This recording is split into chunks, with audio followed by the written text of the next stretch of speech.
अल्लाह सोनिया मेरी कोई मदद कर, मेरे पापा दा कर्जा ला दे, इधर रोंदा मेरा पापा।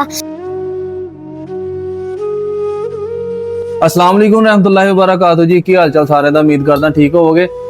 अच्छा है भाई, हुणां दी वीडियो असीं कुछ दिन पहले लगाई सीगी।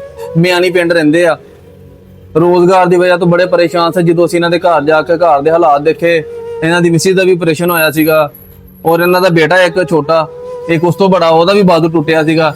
8 साल हो गए भाई उन्हां नूं भी फालज ते रोजगार की वजह तो ना बड़े परेशान सीगे।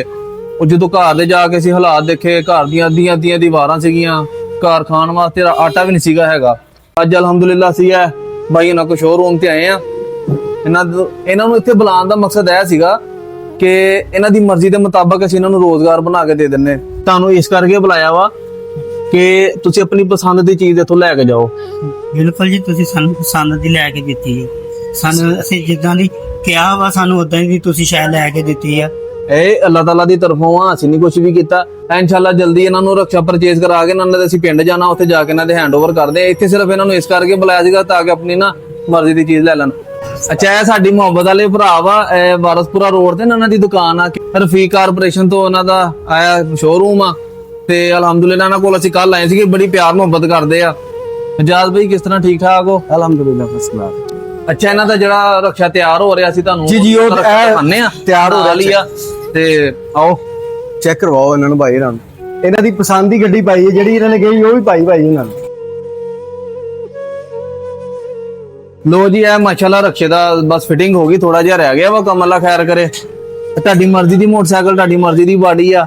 ਕੋਈ ਕਮੀ ਪੇਸ਼ੀ ਹੈ ਤੇ ਦੱਸ ਦੋ। ਕੋਈ ਨਹੀਂ ਯਾਰ, ਪਰੇਸ਼ਾਨ ਨਹੀਂ ਹੋਣਾ ਹੈਗਾ। ਅਸੀਂ ਤੁਹਾਨੂੰ ਖੁਸ਼ ਕਰਨ ਵਾਸਤੇ ਕਰ ਰਹੇ ਆ। ਮੈਂ ਤਾਂ ਕਦੀ ਸੋਚਿਆ ਵੀ ਨਹੀਂ ਸੀ ਸਾਨੂੰ ਕਦੀ ਇਦਾਂ ਦੀ ਕੋਈ ਸ਼ੈ ਲੱਭੂ। ਇਹ ਅੱਲਾਹ ਤਾਲਾ ਦੀ ਤਰਫੋਂ ਆ। ਮੈਂ ਕਹਿੰਦਾ ਮੈਂ ਸਾਰੀ ਜ਼ਿੰਦਗੀ ਵੀ ਜੋ ਮਰਜ਼ੀ ਕਰਾਂ ਨਾ, ਤੁਹਾਡਾ ਆਸਾਨ ਨਹੀਂ ਦੇ ਸਕਦਾ।